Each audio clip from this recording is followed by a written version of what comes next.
Welcome to another episode of On the History Trail. I'm your host and tour guide, Mark Nonestide. On today's episode, we're going to take a look at an exhibit at the East Brunswick Museum titled Through the Eyes of an Artist. This exhibit explores the art and artists of East Brunswick from roughly 1776 to 1976, a nice 200-year look. And it does so against a larger backdrop of the history of our township during that time period. So we're going to take a look at these artifacts as only we can do on this show. We're going to dive right in and take an in-depth look at all this wonderful material.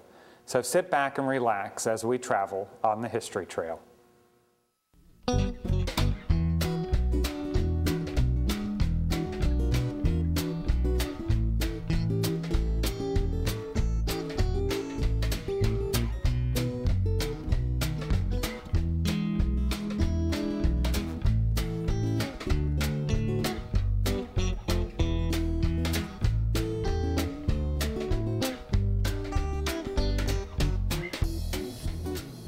We start off our exhibit in the 1700s. Of course, during that time period, this area was much different back then. In fact, East Brunswick Township hadn't yet been created. Our town was created in February of 1860.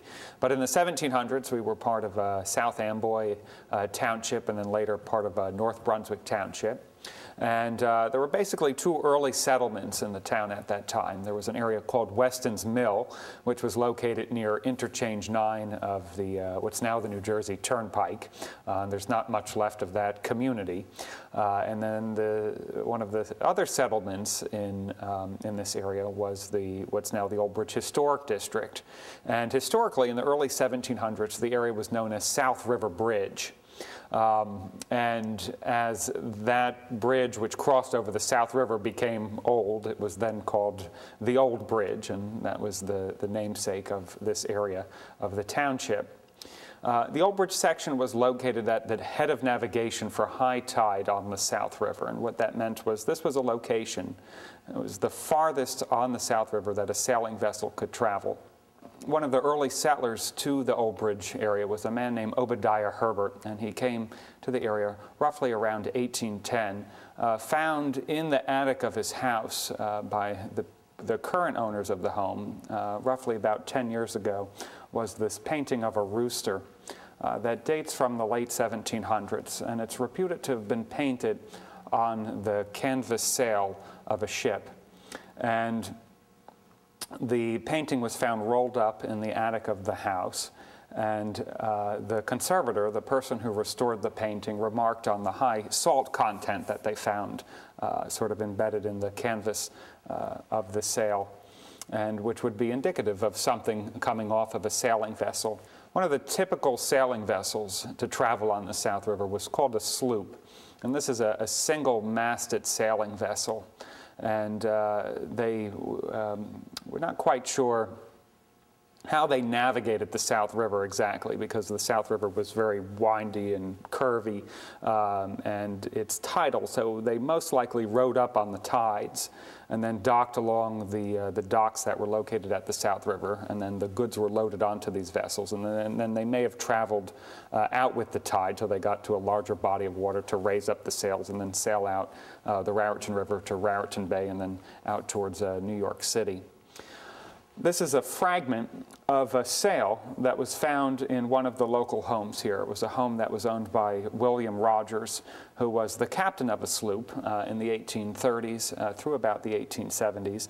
And it was found rolled up and shoved under a crawl space of one of the local homes. And the sail was much deteriorated, and this fragment is one of the surviving pieces. And if we look very closely at it, we can see it's a corner piece, and we have this hand-stitched grommet that was at the corner of the sail where they would tie the lines off from that. So the painting's very important because it highlights the importance of sailing vessels to the local economy and the fact that in the 1700s this area was tied directly to the South River and the shipping of goods to the larger markets in New York City. In the early 1800s, this area really began to change. Much of the forest that dominated the region in the 1700s was being cleared for farmland, and more settlers began to come into the area.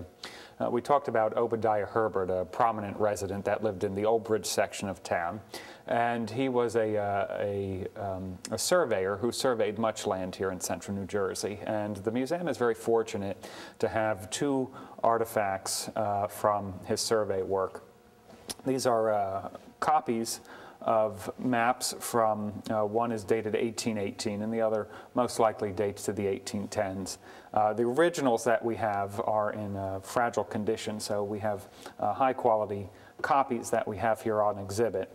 And they display almost a folk art style. They're very whimsical drawings and little notations that are on the survey maps. We're not quite sure where the property was located. The one dated 1818 was most likely property that was located along Raritan Bay. There's a notation on the bottom of the map that says Bay Shore and low water mark. And right above the notation is this wonderful rendition of a federal-style house. That was very typical of high-style homes that were being built in this area, roughly between 1790 and 1820. And if we look at the detailed image that we have here in the exhibit, we can see some of those architectural elements that were very typical of the federal time period. There are little lights, transom lights that are above the doorway, which would have provided light into the hallway of the house. And up here in the attic, there are these great fan lights, and we can see that here on this center window here that would have provided light into the attic space. If we look at the other map, which also dates from about the 1810s, we can again see this sort of whimsical folk art style with some of the notations and the renditions that are on the survey map. And also note the different colors that are used. Certainly using different colored inks to create the designs that are on here. Unfortunately, we're missing a piece here in the center, which probably was an oval tablature similar to something like this. And we have what looks like stylized willow fronds that come off the top of that tablature, and we can kind of see that here. There was a renewed interest in classical architecture in the early 1800s, and the use of these willow fronds became popular in the 1810s, and we can see that here on these maps. So it's meant to mimic the leaves of a willow tree, sort of a stylized version of it. And of course, this map is somewhat of a contrast to some of the images we see on the earlier map. Instead of the high-style federal homes, we can see what probably are tenant farmers and the homes that they were living in, these small, what look like 1.5-story homes. And there's even notations on the maps of some of the different types of plants or fruits that were being grown. On this particular map, there's a notation that says cherry trees. So there was a cherry orchard that was surrounding one of the homes on the property. Now, Obadiah Herbert was a surveyor. And in those days, as we can see on these maps, they surveyed in an old English system of what was called chains and links. And we're also fortunate to have in the museum collection a surveyor's bag with some links and chains that dates to about 1850. And the measurement survey was comprised of 100 links, and 100 links had a total measurement of 66 feet. And they would literally take these chains and string them out and count the number of chains and links that are on here, and that's how they would do their survey notations. Obadiah Herbert died in the 1850s, but his wife, Catherine Herbert, almost lived to 100 years old. She was born in 1799. She was featured in a Home News article in 1898. Having almost witnessed 3 centuries. She died later that year in 1898, and she was buried alongside her husband at Chestnut Hill Cemetery.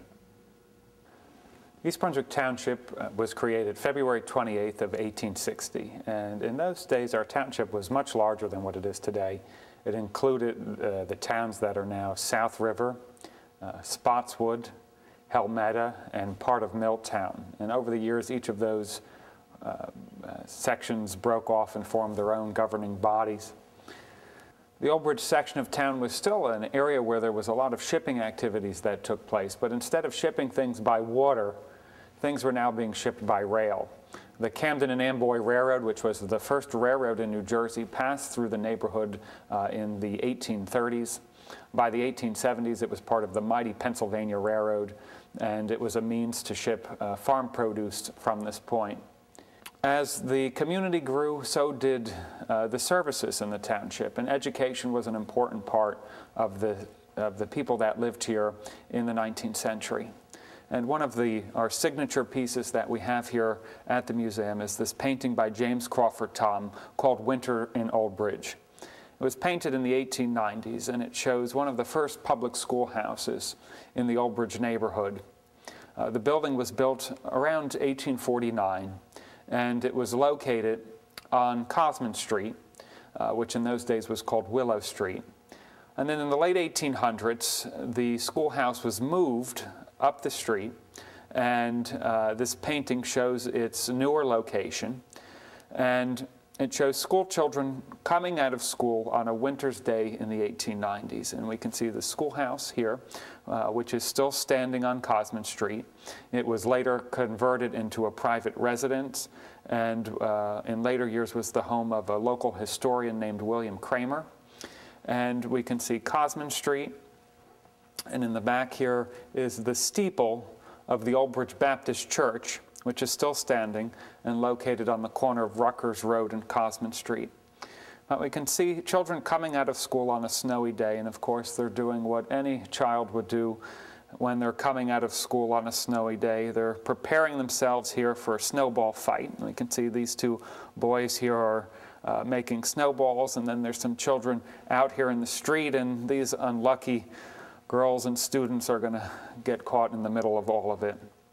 It's a wonderful painting.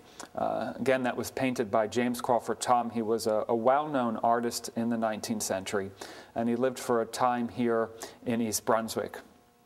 George Yates was a resident of the Old Bridge section. He was born in 1877, and George Yates probably went to this schoolhouse as a child, and a later two-room schoolhouse that was built. And around 1885, he painted this image of his schoolmaster on this piece of wood here. And it's a great rendition of a schoolmaster standing with a ruler next to their school desk. And we have some other artifacts from the original schoolhouse that was located here. This is the key, the original key to the front door. And one of the teachers of the schoolhouse was a woman named Sarah Chittick. And Sarah's grandson, Murray Chittick, would later become the superintendent of schools here in East Brunswick in the 1920s and 30s. And this here is the original school bell from the schoolhouse. And the teacher would ring the bell when it was time for the students to congregate and come inside the schoolhouse for their lessons. Well, we've been following the art and artists that were working in East Brunswick starting off in the 1700s. We're up to the 1920s, and we've also been examining the history of our township as we've been following these various time periods. By 1900, East Brunswick had a population of roughly 2,500 residents, and it was primarily an agricultural community at that time, with farm produce being trucked to larger markets in urban areas. Some of it was being shipped out by rail. And in other sections of the town, the landscape began to change from agricultural to industrial. In the early 1900s, there were a number of factories that were built in East Brunswick and the surrounding areas. There was a factory that was built off of Stratford Road near Riders Lane called the Philadelphia and Boston Brickface Company. This was a company that made decorative pressed brick for the front facades of buildings. And in 1912, the company employed roughly 60 people. In the Old Bridge section of town, many of the residents worked for the Old Bridge Enamel Brick and Tile Company. This was a factory that opened in the 1890s, and by the 1920s was employing roughly 200 people. and they made both tile for utilitarian purposes, bathroom tile, but they also made decorative art tile. Julia Carpenter Yates grew up during this time period. She was a resident of the Old Bridge section of town. Her maiden name was Sylvester. She was born in 1888, and by 1910 she had married Milton Carpenter. Her husband died by 1920, and she later remarried a man named James Yates, who worked as a foreman in a nearby factory. And Julia had a creative, artistic side to her, and she helped develop her skills in the 1910s and 20s by taking lessons through a correspondence school. And these are some of Julia's books that she took through these correspondence school. They date from the late 1910s, and these would have been mailed to her, and there were various instructions inside these books for her to follow. And in fact, in some of the books, her artwork still survives, sort of tucked inside some of these books. But when we look at them, we can see the inspiration for where she created some of her artwork. These are some original pieces that were done by Julia Carpenter Yates. This one dates to about 1915, and the top two date to roughly the 1920s. And if we look at pages from the books that were sent to her through the correspondence school, we can see some stylistic similarities between the artwork in the pages of those books to the artwork that she was creating. And we can see where she got her inspiration from to create some of her pieces of artwork. Growing up during this time in the 1930s was Albert Latcher. He lived in the Old Bridge section of town on Chestnut Street with his wife and 5 children in a home that still stands today. By 1930, he was the minister of the Old Bridge Baptist Church, one of the earliest churches to be built in the community. It was built the congregation dates back to about 1840. And Latcher liked as a hobby to paint local landscape scenes. And we have 4 pieces of his artwork on display dating from the 1930s, including this large landscape scene, this wintertime landscape scene,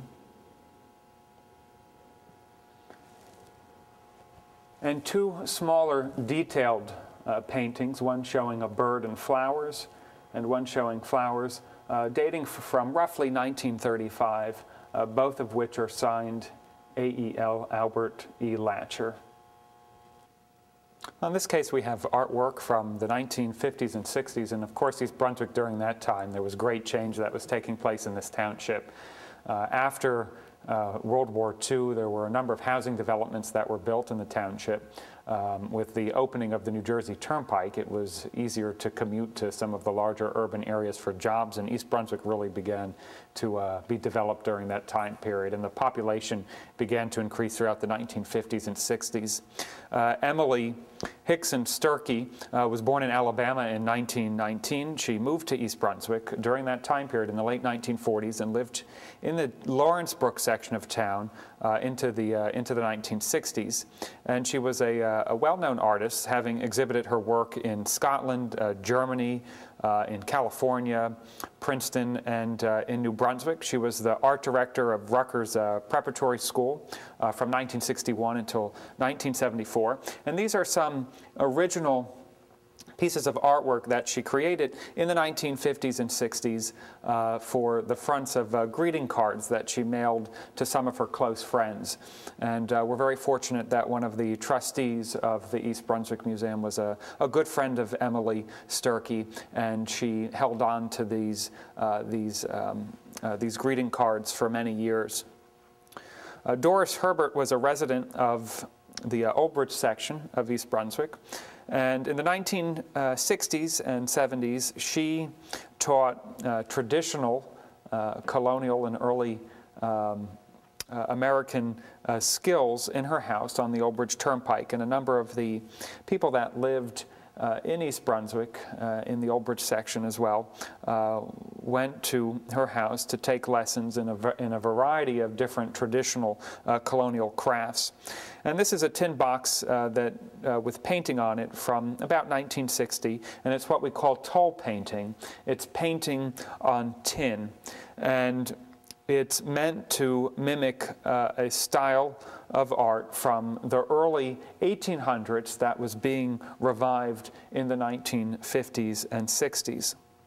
Gray's Watercolor Studio was a nationally recognized studio that had a number of artists that created watercolors, and they developed a process to mass-produce watercolors, and they utilized a number of different subjects that included towns throughout the United States, different colleges, as well as historic sites. And one of the watercolors that was painted by the studio was the home of Obadiah Herbert in the Old Bridge section of East Brunswick. This is a copy of a watercolor by Gray's Watercolor Studio that depicts the Obadiah Herbert house in the Old Bridge section of East Brunswick in the early 1800s. In 1960, East Brunswick celebrated its centennial. And in 1976, during the bicentennial of our country, there was a renewed interest in colonial history. And not just on a national level, but a local level as well. There were a number of historical societies that were formed in Middlesex County in the 1970s as part of this renewed interest in colonial history. And even right here in East Brunswick, there was an interest in sites from the 1700s, and some of the sites had ties to the Revolutionary War as well.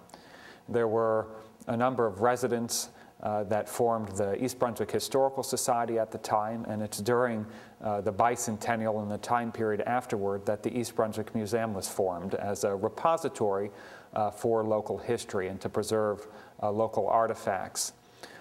The Old Bridge Historic District was placed on the state and national register during that time. It was the first historic district in Middlesex County to be placed on the register. And many of the artists captured some of the historic buildings in the neighborhood. Marion Wormsdorf, who was an area resident, did a number of watercolors of various buildings in the historic district, and the museum is fortunate enough to have a large collection of her watercolors from the late 1970s. And another area resident, Donald Osner, also did paintings and line drawings of historic sites in and around East Brunswick, and some of his line drawings were utilized by the East Brunswick Historical Society for use in calendars that were produced in the late 1970s. In our exhibit, we also honor some modern-day artists who have been a part of the fabric of our township for many decades. Rose Sackle is a longtime resident of East Brunswick. She's a trustee of the East Brunswick Museum and a member of the East Brunswick Arts Commission. Rose first started creating artwork in the 1970s. She had a gallery on Long Beach Island, and this is some of her artwork from that time period, some of which are local scenes. This is the Lawrence Brook Woods, which was painted in the 1970s. And Rose has also been a proponent of historic preservation in the township and has worked to preserve historic sites in East Brunswick, as well as the preservation of over 2,000 acres of land that is now part of the Jamesburg County Park Conservation Area. We are very fortunate at the East Brunswick Museum to have a collection of paintings by world-renowned artist James Crawford Thom. Thom was born in 1835 in New York City. He was the son of a famous Scottish sculptor, also named James Thom. And at the age of 18, Thom was admitted to the National Academy of Design in New York City. And in the 1860s, he furthered his studies of art by traveling to France and to England and studied with well-known artists in both those countries. And we have many pieces of James Crawford Thom that reflects the different time periods that he created art. From his early time period, from the 1860s and 70s, when he's in in France and in England, we have several of his paintings from that time period. This is a painting from about 1868 that was signed by Tom. This is an oil painting on wood that shows a shepherd bringing in her flock. And it's a painting on wood. The museum purchased this painting and had it restored. And I'm going to show you something on the back here. This is not something that we should do when we go into a museum for the public, but we're going to take a look at the back here to show you some of the restoration work that took place. The painting was done on wood, and in order to prevent it from warping, the conservator placed this wooden cribbing on the back of the wood to prevent it from warping and cracking, because that is an issue anytime an artist paints on wood, is having the painting itself warp and crack. And so this one's been conserved and restored, and it has that backing on it to protect it. This painting dates to about 1860. It's also signed J.C. Tom on the lower right corner, and it shows a shepherd bringing in his flock. And this is an oil painting on canvas. And this one dates to 1867, and it's Nuns at Prayer, and also dates to the time period when he's working in England or France. In 1873, Tom comes back to the United States. He lives in New York City. He paints scenes around New York City and also up in the Hudson River Valley. The wonderful landscape in that region brought about a whole school of artists known as the Hudson River Valley style. And Tom was influenced by this style of art and created a number of scenes from that time period. But by 1884, he moves to East Brunswick. He marries a local resident. It was his second marriage. His first wife had died. In 1884, he marries Sarah Bloodgood, who lived on Cothman Street here in the Old Bridge section of East Brunswick. And for almost 10 years, he was painting scenes in the East Brunswick area. And we have a number of his paintings that date from that time period. We saw earlier Winter in Old Bridge from the 1890s, which showed one of the early schoolhouses in East Brunswick. The museum is very fortunate enough to have acquired a painting recently for this exhibit. And it is an oil painting on artist board. It's in its original period frame. And it's signed J.C. Tom, and even dated 1884. And the date of this piece would suggest that it was created during the time when he was living here in East Brunswick. If we look at the subject matter, we can see a cow in the center that's feeding off of some grass in a marshy area. There's hints of water behind him. Giving it much thought and discussing the painting with some other trustees, we feel that this is a piece that was painted in East Brunswick. Certainly the time period is right. It may have been painted in an area that's now today part of a Keystone Park. It was a low-lying area with some marshes, and that landscape today fits very nicely with the landscape that's in this painting. Well, we invite you to the museum to take a look at this exhibit. It will be up until November of 2008. I'd also like to thank East Brunswick Township and the Middlesex County Cultural and Heritage Commission for their support with the exhibit. And we invite you to come along again as we travel on the History Trail.